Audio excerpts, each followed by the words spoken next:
Hello बच्चों, welcome to science academy foundation channel. जैसे कि आज हम लोग फिर से एक बार आए हैं।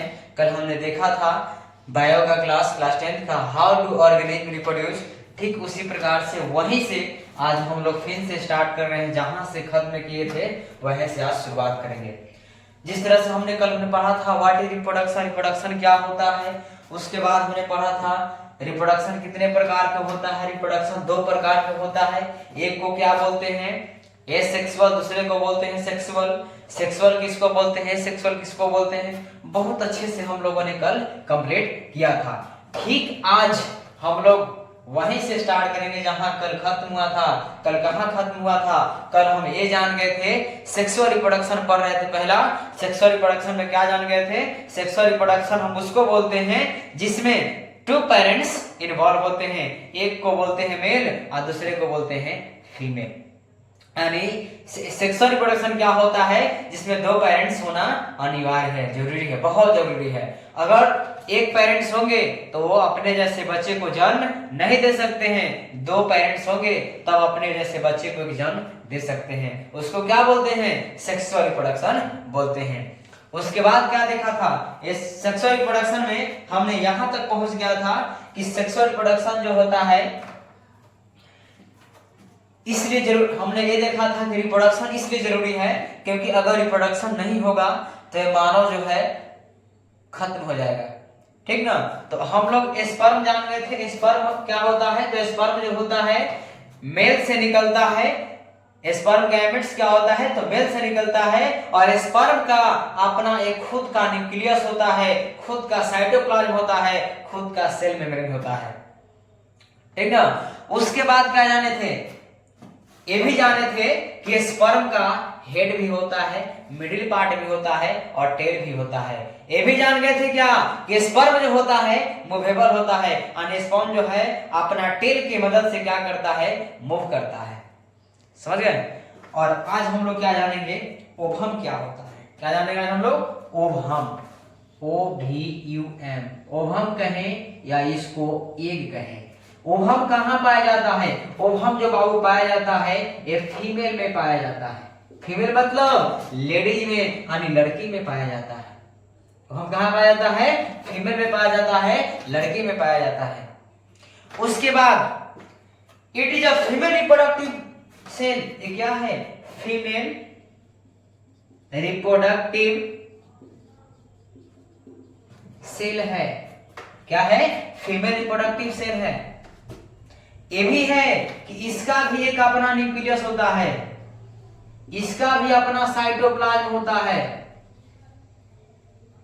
और इसका भी अपना सेल मेम्ब्रेन होता है। और ये भी क्या होता है, सिंगल सेल होता है। ये भी क्या होता है, सिंगल सेल होता है। कौन, तो ओवम कहां पाया जाता है, फीमेल में पाया जाता है। चलिए यहां तो कोई दिक्कत। ओवम और एक is spherical in shape having diameter 0.15 m. क्या बोल रहे हैं हम, ओवम जो होता है, ओवम क्या होता है, ओवम जो कि एक ऐसा होता है स्फेरिकल, SPHERICL, स्फेरिकल शेप का होता है। स्फेरिकल शेप का होता है जिसका डायामीटर, डायमीटर तो मैथ में पढ़े हैं, इसमें कहां से आ गया, तो इसमें इसलिए आ गया क्योंकि ओवम कैसा होता है, स्फेरिकल शेप होता है, सबका कुछ ना कुछ साइज होता है। ठीक उसी प्रकार से ओवम का भी डायमीटर होता है। इसका डायमीटर कितना होता है, 0.15 mm। 0.15 mm क्या होता है, डायमीटर होता है। यहां तो कोई दिक्कत। It contain water and store food. ये क्या करता है, इसके अंदर लिक्विड भरा रहता है, वाटर और फूड भरा रहता है। ठीक है। उसके बाद ओवम और एग इज 100 और 1000 time bigger than the sperm cell.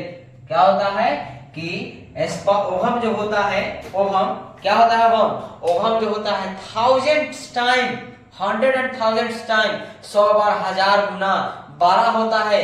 किससे, कंपेयर देन स्पर्म से। स्पर्म से क्या होता है, बिगर होता है। क्या बिगर होता है? तो ओवम बिगर होता है, जिसको बोलते हैं हम लोग क्या? एग बोलते हैं। यानी ओवम जो है बाबू, एग जो है, जो कि स्पर्म से 100 गुना 1000 गुना क्या होता है? बड़ा होता है, जिसका डायमीटर कितना होता है? 0.15 mm। चलिए आगे कोई दिक्कत? आगे चलेंगे हम लोग। अब क्या जानेंगे हम लोग? पुबर्टी एज क्या होता है। थोड़ा बहुत हमने कल चर्चा किया था पुबर्टी एज क्या होता है, और आज भी हम जानेंगे। पिछले क्लास में बताए थे, लेकिन आज जानेंगे क्या होता है पुबर्टी एज।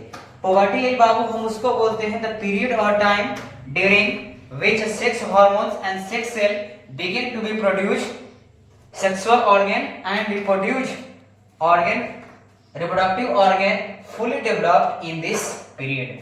यानी पुबर्टी एज हम उसको बोलते हैं जिस एज में, ठीक ना, सुनना ध्यान से क्या बोल रहे हैं हम। पुबर्टी एज हम उसको बोलते हैं जिस एज में गर्ल्स या बॉयज फुली डेवलप्ड हो जाते हैं। क्या चीज के लिए?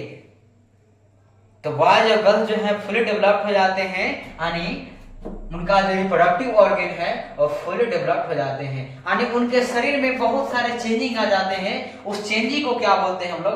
पुबर्टी एज बोलते हैं। यानी लड़की में, गर्ल्स में पुबर्टी एज कब आते हैं? गर्ल्स में puberty age 8 to 13 years, boys में 9 to 14, 9 से 14 साल के बीच में। लड़की में 8 साल से 13 साल के बीच में आती है, ठीक ना। और बॉयज में क्या? 9 से 14 साल के बीच में क्या? तो पुबर्टी एज आ जाते हैं। पुबर्टी एज हम उसको बोलते हैं जिस एज में बॉयज और गर्ल्स में बहुत सारे चेंजिंग आते हैं उनके शरीर में, उनके बॉडी में, वैसे पीरियड को पुबर्टी एज बोलते हैं। क्या बोलते हैं हम लोग? पुबर्टी एज बोलते हैं। यानी sex hormones, sex cell begin to be produce sexual organ and reproductive organ fully developed and boys and girls sexual mature called puberty। ठीक ना। पुबर्टी एज हम उसको बोलते हैं जिस एज में बॉयज और गर्ल्स जो क्या हो जाते हैं? फुली डेवलप्ड हो जाते हैं, यानी वो अपने जैसे बच्चे को जन्म देने योग्य हो जाते हैं। उस एज को क्या बोलते हैं हम लोग? पुबर्टी एज बोलते हैं, ठीक ना। मेंस्ट्रुअल साइकिल भी उसको बोलते हैं जिस एज में लड़की में क्या आती है?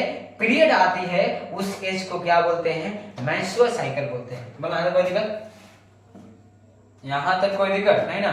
In childhood reproductive organ is not developed in the body girls and boys। कहने का मतलब है in childhood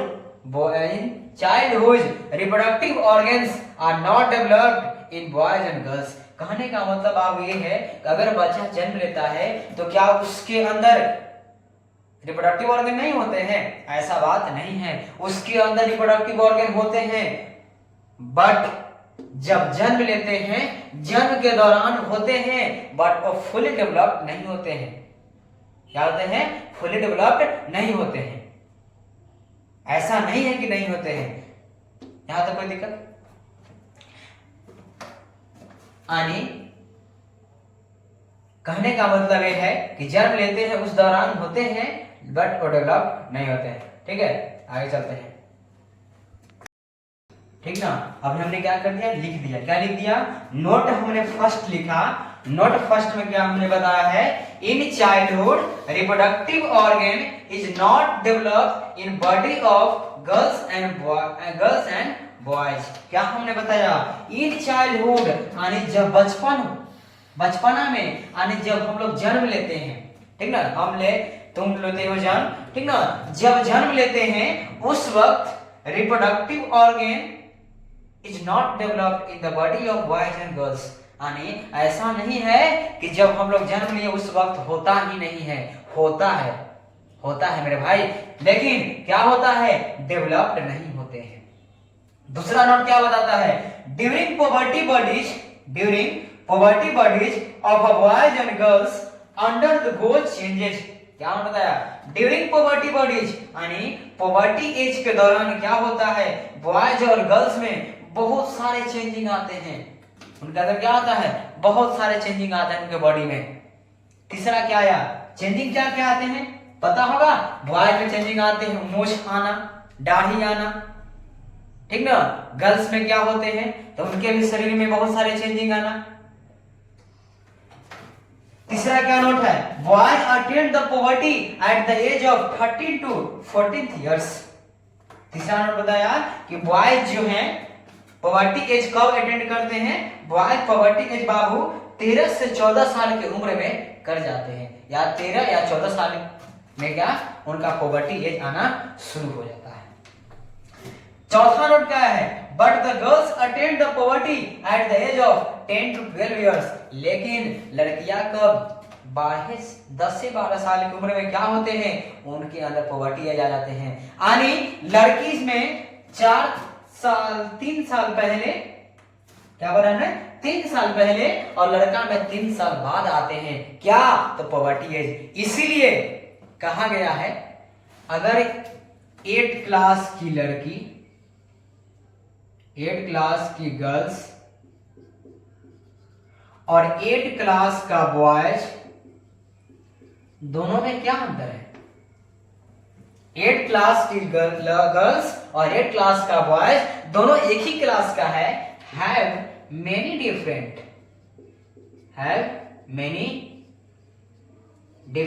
यानी एक 8वां क्लास की लड़की और एक 8वां क्लास का लड़का, और दोनों में क्या है, बहुत अंतर है।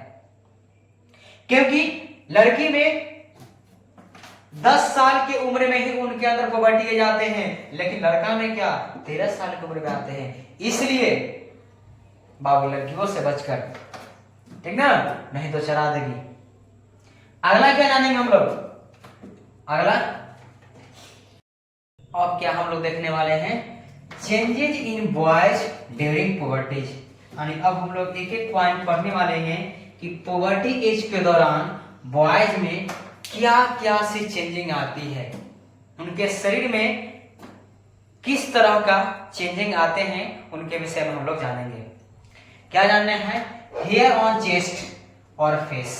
पहला क्या हम लोग जाने, हेयर ऑन चेस्ट और फेस, यानी उनके छाती में और चेहरे पे दाढ़ी मूछ आना पहला लक्षण है किसका, the during puberty age in boys. ठीक, देखो रिप्रोडक्शन जो चैप्टर है बाबू पढ़ना बहुत जरूरी है, क्योंकि कुछ ऐसे हमारे शरीर के अंदर पार्ट्स हैं जिसके विषय में हम लोग खुद नहीं जानते हैं, तो बिना जाने हुए कैसे जानेंगे कि हमारे शरीर के अंदर कौन कौन से भाग हैं और उनका क्या क्या काम है। तो उससे पहले क्या करना पड़ेगा, हमको पढ़ना पड़ेगा, तभी हम लोग जान पाएंगे। इसलिए हम लोग अभी जान रहे हैं, और एक जानने का पहला चरण शुरू हुआ है बायोलॉजी का। तो पहला हम लोग जान चुके हैं आज कि हेयर ऑन चेस्ट, दूसरा क्या जाने, hair on armpits and public region, कहे तो प्राइवेट पार्ट बिटवीन THIGH,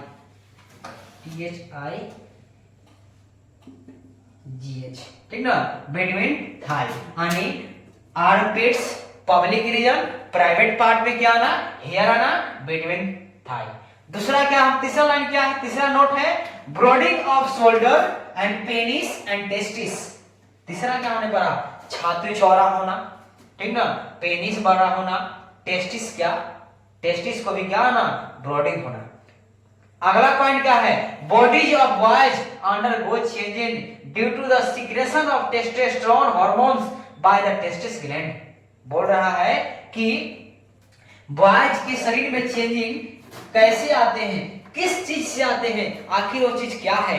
तो बाबू बॉयज के शरीर में चेंजिंग आने का रीजन है कि उनके अंदर एक हार्मोन्स का सिक्रेशन होता है। क्या होता है, हार्मोन्स का सिक्रेशन होता है।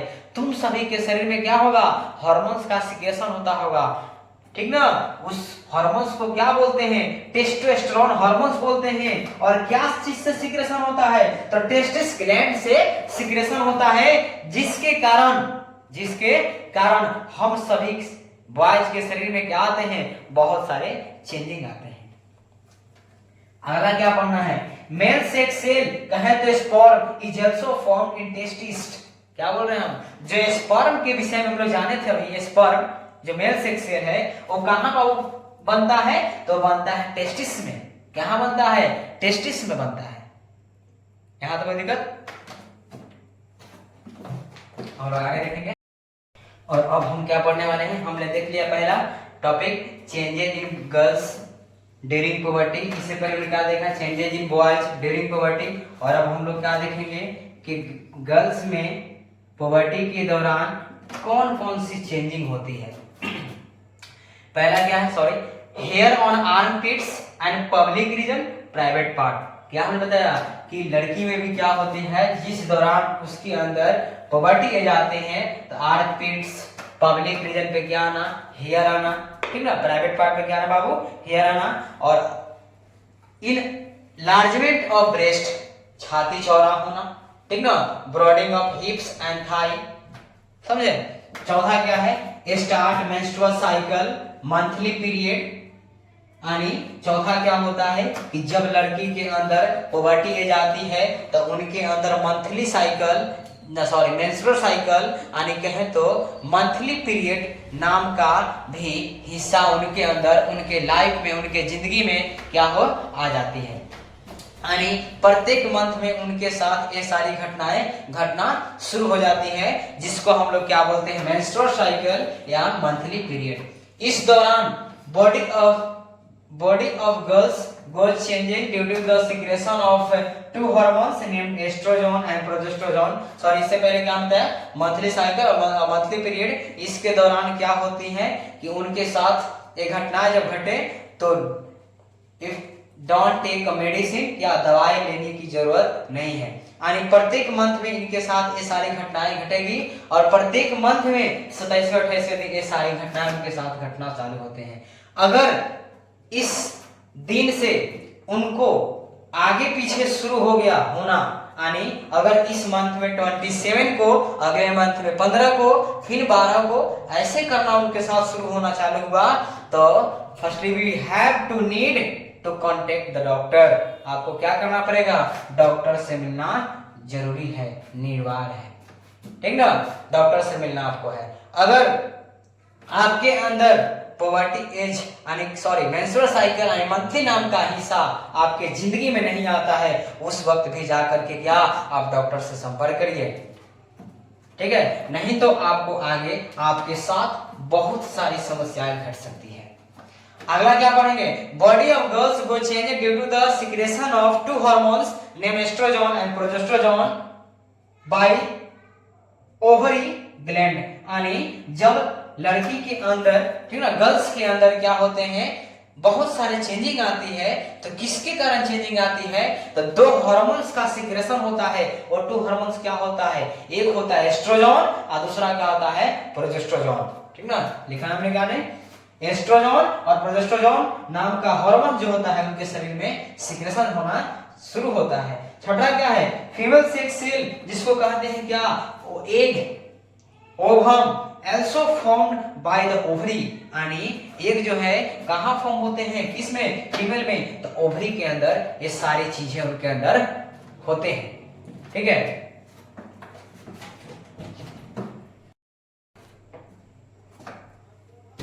अब क्या हम लोग देखेंगे? अब देखने वाले मेल रिप्रोडक्टिव सिस्टम के विषय में। इससे पहले जानेंगे मेल रिप्रोडक्टिव सिस्टम में कौन कौन से ऑर्गन जो है पार्टिसिपेट करते हैं, उनके विषय में हम लोग अभी जानने वाले हैं, ठीक ना। पहला क्या है? टेस्टिकल। पहला ऑर्गन क्या नाम क्या है? टेस्टिकल। इसको सिंगुलर में क्या बोलते हैं? टेस्टिकल। और प्लूरल क्या बोलते हैं? टेस्टिस बोलते हैं, ठीक है। दूसरा क्या होता है? स्क्रोटम। दूसरा क्या बोलते हैं? स्क्रोटम। तीसरा क्या होता है? एपिडाइमिस। चौथा वास डिफरेंस, या इसको बोलते हैं क्या? Sperm duct. क्या बोलते हैं? Sperm duct. पांचवा क्या होता है?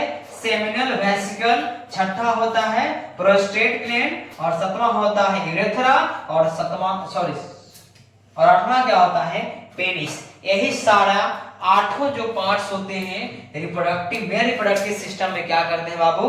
पार्टिसिपेट करते हैं। और हम इसको अब 1 बाय 1 करके समझने वाले हैं कि पहला टेस्टिकल क्या होता है, टेस्टिकल कहते किसको है, टेस्टिकल के मतलब क्या होता है, टेस्टिकल का काम क्या है, ये सारी चीजें क्या अभी हम जानेंगे, ठीक है। चलिए देखते हैं।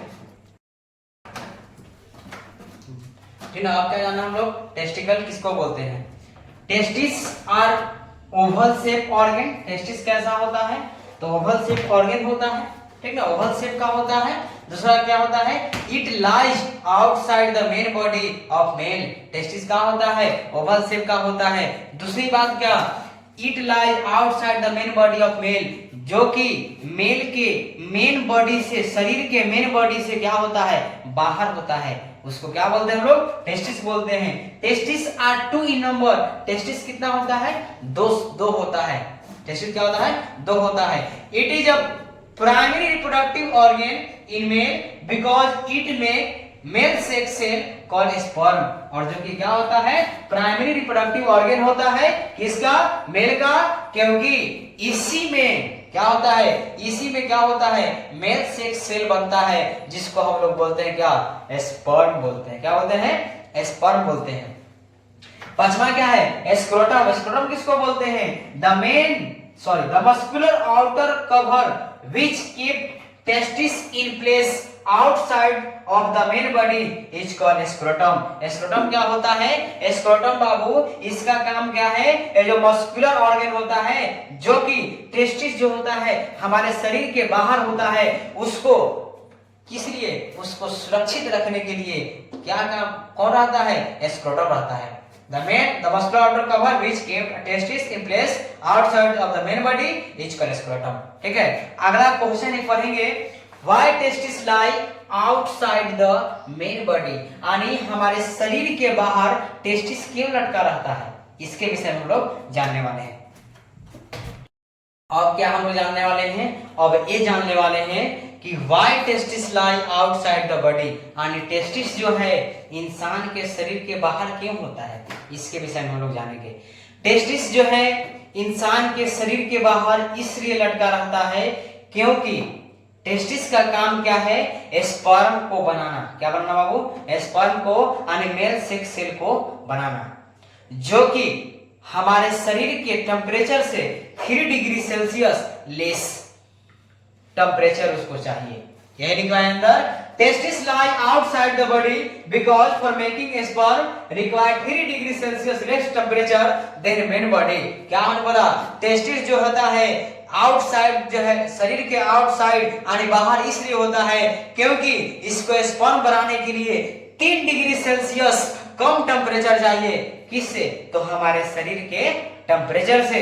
इसलिए क्या होता है, टेस्टिस जो होता है शरीर के बाहर लटका रहता है। ठीक है। और आज के लिए हम लोग इतना ही पढ़ेंगे और आप लोग हमारे साथ बने रहिए। हम आपको वो चीजें पढ़ाएंगे जो कि आपके शरीर का पार्ट है, उसके विषय में आप नहीं जानते हैं, उसके विषय में नहीं जानते हैं। लेकिन क्यों, ये जानना बहुत जरूरी है, क्योंकि हमारा ही शरीर का अंग है और इसके विषय में नहीं जानेंगे तो कुछ कर नहीं पाएंगे। इसलिए क्या है, जानना जरूरी है, ये बायोलॉजी है।